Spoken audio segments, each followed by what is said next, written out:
Good morning, everyone. How are you all, beta? I hope you all are great. In previous lecture, we completed our exercise B. If you haven't watched that video still, then first of all, you should watch that video. Then you should continue. So अभी हम exercise से start करेंगे इसके अंदर. तो ध्यान से सुनना बेटा, कौन सा क्वेश्चन कैसे करना है, क्या आप अप्रोच फॉलो करोगे और कैसे आपके पास वैल्यू आएंगी, क्या क्या आपको इसके अंदर देखना है. देखो, तो क्वेश्चन नंबर 1 है बेटा, which of the following are equations. तो बेटा इक्वेशन बतानी है हमें, इनमें से कौन सी है और कौन सी नहीं है. तो इक्वेशन को चेक करने के लिए हमारे पास 2 पॉइंट होते हैं. सबसे पहला, फर्स्ट ऑफ ऑल आपको चेक करना है वेरिएबल है या नहीं है. अगर वेरिएबल है तो वो इक्वेशन है, वेरिएबल नहीं है तो वो इक्वेशन नहीं है. अब वेरिएबल है चेक कर लिया आपने, इसके बाद क्या चेक करना है आपको, सेकंड पॉइंट, कि वहाँ पर बीच में साइन कौन सा है. अगर मैं मेन साइन की बात करूँ तो मैं यहाँ पर सिर्फ मेन 3 साइंस की बात कर रहा हूँ, जो कि हैं हमारे equal to, greater than, less than. जैसे यहाँ पर इक्वेशंस में दिख रहा होगा आपको, ये लेस देन हो गया, इक्वल टू हो गया, equal to greater than, equal to. तो बेटा आपको चेक क्या करना है कि जिसमें साइन इक्वल टू का होगा. देखो, पहला पॉइंट वेरिएबल होना चाहिए, सेकंड पॉइंट वेरिएबल है तो साइन इक्वल टू का होना चाहिए, तो वो क्या होगी, इक्वेशन होगी. देखो जैसे यहाँ पर वेरिएबल तो p हो गया. अब वेरिएबल का मैंने बताया था आपको, वो जो x y z a b c d जो हमारे अल्फ़ाबेट होते हैं, मेनली वो हमारे वेरिएबल्स के अंदर इंक्लूड होते हैं. तो वेरिएबल्स में क्या हो गया हमारा, ये ऐड हो गई. उसके बाद साइन देखो आप यहाँ पर, वेरिएबल तो हमारे पास हो गया, साइन देखो लेस देन का है ना, तो ये इक्वेशन नहीं है. वेरिएबल है, इक्वल टू हो गया, इक्वेशन है. वेरिएबल ही नहीं है तो इक्वेशन भी नहीं है. वेरिएबल है, साइन इक्वल टू है तो ये भी है. वेरिएबल है बट साइन ग्रेटर देन है तो ये नहीं है.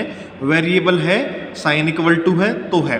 तो बेटा आपने यहाँ से देखा क्या कि एक तो साइन इक्वल टू का होना चाहिए, सेकंड थिंग आपका वेरिएबल होना चाहिए, तभी आपकी इक्वेशन होती है. अगला, identify the variable in following equations. बेटा आपको बताना वेरिएबल कौन सा है. देखो यहाँ पर एक जो हमारे अल्फ़ाबेट कौन सा है, आर. यहाँ पर कौन सा है, पी. यहाँ पर कौन सा है, वाई. यहाँ पर कौन सा है, क्यू. यहाँ पर कौन सा है, आर. और यहाँ पर कौन सा है, एक्स.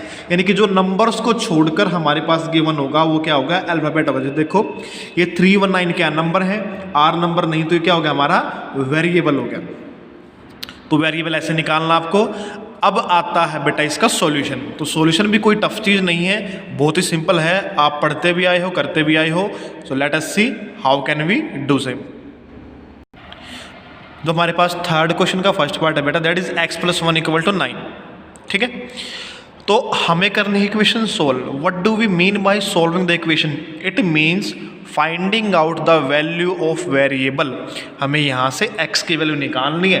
तो कैसे निकाल लेंगे हम, जो x को छोड़कर बाकी है इक्वल से हम इस तरफ ले आएंगे. आपको पता है अगर वैल्यू यहाँ प्लस की है तो यहाँ जाकर माइनस की, माइनस है तो प्लस, मल्टीप्लाई है तो डिवाइड, और वैल्यू डिवाइड में है तो यहाँ पर आकर क्या हो जाएगी, वो मल्टीप्लाई हो जाएगी. बेटा ये चीज़ आपने पढ़ी होगी पहले, तो इसी का यूज़ करना है आपको. देखो जैसे x + 5 = 9 था, यहाँ पर ये प्लस में, वहाँ जाकर ये माइनस में हो गया.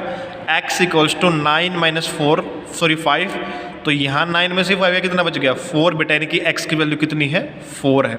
तो ये इसका सॉल्यूशन हो गया. अब जैसे है अगला, x - 3 = 8 है, तो यहाँ पर आकर प्लस हो गया, 3 और 8 11 हो गया. प्लस है, माइनस हो गया, तो 7 - 7 यहाँ पर 0 बन जाएगा. डिवाइड में है y के, तो यहाँ जाकर मल्टीप्लाई में होगा, 10 × 2 20 हो गया. अब देखो ये है जैसे 3x + 1 = 2. तो सबसे पहले ध्यान रखना करना है कि आपको जो वैल्यू आपके पास प्लस की है, पहले हम उसको लेकर जाएंगे, उस तरफ प्लस या माइनस में होगी. तो 3x 2 ये माइनस में होगा, इस तरफ आकर तो 1 बच गया. अब 3x = 1 आ गया हमारे पास, 3 मल्टीप्लाई में है, यहाँ पर आकर डिवाइड में हो गया, x becomes 1/3. ये हमारे पास x की वैल्यू हो गई। इसके बाद सेम क्वेश्चन ये है, पहले इस तरफ ये माइनस में आएगा, 9 माइनस 3 6 बच गया और ये 3 डिवाइड में आएगा, तो 9 6/3 कैंसिल होकर यहाँ पर इसका आंसर 2 आएगी y की वैल्यू। इसमें करना क्या बेटा, देखो पहले आपको वैल्यू निकालनी है x की, हर एक पार्ट की। जैसे अगर मैं इसको यहाँ पर लेकर आऊँ तो माइनस में हो गया, तो यहाँ से x की वैल्यू आ गई बेटा 1.5, तो आपको मैच करना है। x की वैल्यू 1.5 है, ये आ गया। y की वैल्यू यहाँ कैंसिल होकर 0 होगा, इस तरफ आकर माइनस में, तो इसकी वैल्यू 0 होगी। अगर यहाँ मैं चेक करूँगा तो यहाँ पर आकर ये प्लस में होगा, 2.4 प्लस 0.6, ये टोटल बेटा मेरे पास वैल्यू 3 होगी। यानी कि जो हमारा थर्ड पार्ट है यहाँ पर वैल्यू कितनी है, 3 है। मल्टीप्लाई में है, यहाँ पर आकर डिवाइड में होगा 65/13, 13 5 जा 65 होता है, तो वैल्यू 5 आ गई। प्लस है, यहाँ पर आकर माइनस होगा तो वैसे भी एक ही बचेगा, तो यहाँ पर 1 हो गया। ठीक है, तो ये आपका फोर्थ क्वेश्चन था। क्वेश्चन नंबर 5 में क्या है हमारा, r-4 = 0 है। अब आपको इसमें से चेक करना है बेटा कौन सी वैल्यू यहाँ पर एप्लीकेबल है और कौन सी नहीं है। पहले हम 4 चेक करेंगे। पहले हमने r की वैल्यू 4 ली है क्योंकि हमारे पास वैल्यू गिवन थी 4 -4 8 और 0। तो पहले हम पहले वाली वैल्यू चेक करेंगे, तो 4 - 4 कैंसिल होकर = 0। अगर ये वैल्यू बराबर हो रही है इट मीन्स आपका ठीक है, तो 4 तो ठीक है। अब -4 चेक करो, -4 r की जगह और -4 ओवरऑल हो गया बेटा -8, लेकिन यहाँ पर क्या है 0 है, तो ये तो नहीं होगा। अगला 8 - 4 बच गया, लेकिन = में 0 दे रखा है, तो ये भी नहीं होगा। 0 पुट कर दिया, 0 - 4 अगेन -4 होगा, तो ये भी नहीं होगा। इसका आंसर क्या आ गया हमारे पास में 4 हो गया। अगले में क्या है, पहले -2 चेक करेंगे हम, तो x + 4 = 12 है। इसको हम कुछ भी नहीं कहेंगे, सिर्फ आप यहाँ आइए। हमने -2 वैल्यू पुट की है, सिर्फ 2 बच गया, इक्वल नहीं है, तो ये नहीं है। 0 पुट करेंगे, 12 के बराबर नहीं है। उसके बाद 2 पुट करेंगे, ये भी 12 के बराबर नहीं है। इसके बाद हम 8 पुट करेंगे, तो यहाँ से 12 आ गया, it becomes left hand side = right hand side. तो बेटा इसकी वैल्यू क्या होगी, यहाँ से 8 होगी। ये आपको खुद करना है लास्ट वाला। पहले वैल्यू -1 पुट करो, फिर 0 1 2 3 4 ऐसे वैल्यू पुट करनी है आपको। इसका आंसर 4 आएगा लास्ट वाले का। तो बेटा ये थी हमारी एक्सरसाइज C। इसके साथ ही हम करेंगे आज एक्सरसाइज D, वो भी बिल्कुल सेम है हमारी, कोई डिफरेंस नहीं है उसमें। देखिए ये रही। तो बेटा एक्सरसाइज D देखो हमारे क्या कहती है, x हमें निकालना है। तो मैंने बताया था वेरिएबल छोड़कर जो बाकी वैल्यूज हैं वो हमारी दूसरी साइड जाएंगे, तो हमारे पास वैल्यू आएगी। माइनस है, यहाँ पर आकर प्लस हो गया, तो x की वैल्यू होगी बेटा 7 + 5 = 12। ये प्लस है, यहाँ पर आकर माइनस में हो गया, तो 3 - 7 इसकी वैल्यू आ गई -4। मल्टीप्लाई में यहाँ पर आकर डिवाइड हो गया, तो इसकी वैल्यू आ गई 3। माइनस है, प्लस हो गया 16। अब देखो डिवाइड में है, मल्टीप्लाई हो गया, और ये ऊपर मल्टीप्लाई में, तो यहाँ पर आकर ये डिवाइड में आ गया, तो इसकी वैल्यू आएगी 25, क्योंकि 5 × 5 25, 3 से 15 कैंसिल हो गया 5 पर। और इसके बाद डिवाइड में है, यहाँ मल्टीप्लाई में, तो 4 × 10 40/40, इसकी वैल्यू आ जाएगी यहाँ से 1। माइनस है, यहाँ पर आकर प्लस हो गया, इसकी वैल्यू हो जाएगी बेटा 5 + 4.5, ये हो जाएगा 9.5। 4 डिवाइड में आ गया, तो 0/4 हम कुछ भी करेंगे तो उसकी वैल्यू 0 ही रहती है, ये भी हो गया। डिवाइड में है, पहले इसको हम सिंपल फ्रैक्शन में कन्वर्ट करेंगे, ये हो गया 7/2। डिवाइड में है, यहाँ पर आकर मल्टीप्लाई में हो गया, तो वैल्यू आ गई इसकी 14। देखो हमें वैल्यू निकालनी है वेरिएबल की, तो n को यहीं रख लो, आप इसे यहाँ ले आओ। 2/3 - 1/3 एलसीएम लेकर हमने किया, तो 1/3 इसका आंसर हो गया।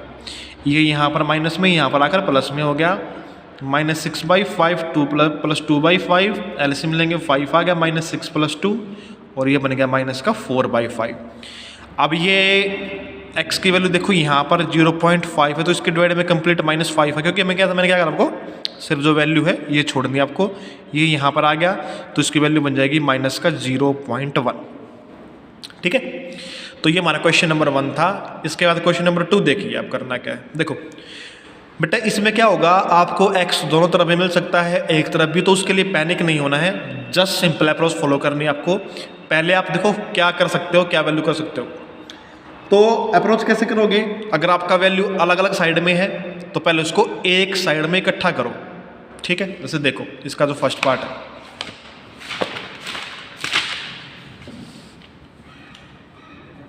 Five x minus three equal to x plus 17 plus है, x को मैं यहाँ ले आऊँगा, इसको मैं यहाँ ले आऊँगा, प्लस है यहाँ पर आकर माइनस हो गया और ये माइनस यहाँ पर जाकर प्लस हो गया। देखो x वाले मैंने एक तरफ इकट्ठे कर लिए, बाकी मैंने दूसरी तरफ कर लिए। तो 5x में से 4x गया, 5x में से x गया, बच गया 4x और 17 प्लस 3 20 हो गया। अब x 4 यहाँ से डिवाइड में हो गया तो बेटा x की वैल्यू आ गई यहाँ से 5। देखो बस जो सिंपल सी थिंग है, क्या है वो,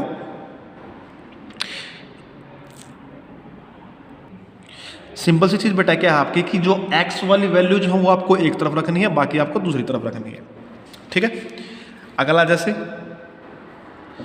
x/2 equal to x/3 plus 1। अब x/3 है, इसको पहले यहाँ ले आऊँगा, माइनस में हो गया ये, यहाँ पर 1 बच गया, इसका एलसीएम यहाँ पर 6 हो गया, 3x minus 2x equal to 1। तो ये हो गया x/6 इक्वल टू 1, डिवाइड में है, यहाँ पर आकर ये मल्टीप्लाई में होगा, 6 1 जा 6। इसके बाद जिसका थर्ड पार्ट है 3 into x plus 6 equal to 24। पहले हम 3 को यहाँ पर देखो मल्टीप्लाई में, यहाँ पर आकर ये डिवाइड में हो गया, तो ये बच गया यहाँ पर 8, तो x plus 6 equal to 8, x की वैल्यू आ गई 8 माइनस 6 इक्वल्स टू 2। इसके बाद जो क्वेश्चन नंबर है थोड़ा सा डिफरेंट है, इसका फिफ्थ पार्ट देखिए क्या है। देखो वो है 3 into x plus 2 minus 2 into x minus 1 equal to 7। करना क्या बेटा, देखो पहले आप 3 की ब्रैकेट से मल्टीप्लाई कर लो, 3 इंटू एक्स 3x प्लस 3 2 जा 6, ये माइनस का है प्लस का, plus minus minus, 2 into x 2x हो गया, माइनस माइनस प्लस, 2 1 जा 2 हो गया इक्वल टू 7। अब देखो 3x में से 2x गया, x और 6 एंड 2 8 इक्वल टू 7, प्लस है यहाँ जाकर ये माइनस हो गया, 7 माइनस 8 x की वैल्यू आ गई यहाँ से -1 के बराबर। उसके बाद है जो x/3 minus 6 equal to 2, minus है यहाँ पर जाकर ये प्लस हो गया, 6 प्लस 2 8, फिर डिवाइड में है, यहाँ पर आकर ये मल्टीप्लाई में होगा, 8 इंटू 3 इक्वल टू 24। इसके बाद क्वेश्चन नंबर 7 भी आपसे हो जाएगा, 8 भी है, और 9th पार्ट देखो क्या है बेटा इसका, जो थोड़ा लेंथी है मे बी आपके लिए। तो देखो 3 into x plus 3 minus 2 into x minus 1 equal to 5 into x minus 5। तो पहले क्या करूँगा, ब्रैकेट की मल्टीप्लाई, 3x प्लस 3 3 जा 9, plus minus minus, minus minus plus, और इक्वल टू 5 की मल्टीप्लाई, प्लस माइनस हो गया, 25 हो गया, 25 हो गया। अब देखो x वाले एक तरफ करने, बगैर x वाले एक तरफ करने। तो पहले यहाँ देखो 3x में से 2x गया, x और 9 एंड 2 11, ये यहाँ पर 5x हो गया, माइनस का 25, इसको मैं यहाँ ले आऊँ, इसको मैं यहाँ ले आऊँ, तो प्लस है, आगे तो प्लस साइन इसका, माइनस हो गया, और सेम ये, तो ये हो गया माइनस का 4x इक्वल्स टू माइनस का 36, माइनस से माइनस कैंसिल हो गया, मल्टीप्लाई में यहाँ पर आकर डिवाइड में हो गया, 36/4, बेटा x की वैल्यू आ गई यहाँ से 9 के बराबर। इसके बाद जो है थोड़ा सा डिफरेंट, इसका लास्ट पार्ट ही है, बाकी तो कर लोगे आप आराम से और में तो कोई दिक्कत नहीं होएगी। तो 15th पार्ट जो इसका, that is x minus 3/5 -2 equal to 2x/5। पहले ले लो एलसीएम। देखो यहाँ 5 हो गया तो x - 3 - 10 इक्वल टू 2x/5। देखो ये वैल्यू सेम है, आपस में कैंसिल होगी, तो यहाँ से हो गया x - 10 - 3 13 इक्वल टू 2x। इसको यहाँ ले आओ आप, -13 इक्वल टू 2x माइनस में x। तो बेटा -13 इक्वल टू 2x में से x गया, x की वैल्यू आ गई -13। तो ये था बेटा क्वेश्चन हमारे पास में, एक्सरसाइज डी थी। तो आज आपको सोल्व करनी है ये एक्सरसाइज सी और एक्सरसाइज डी। फिर अभी हमारे सेकंड सेम के 3 चैप्टर कंप्लीट हो जाएंगे और कल बेटा आपकी लाइव क्लास रहेगी, ठीक है। So till then take care, keep studying, thank you, have a nice day.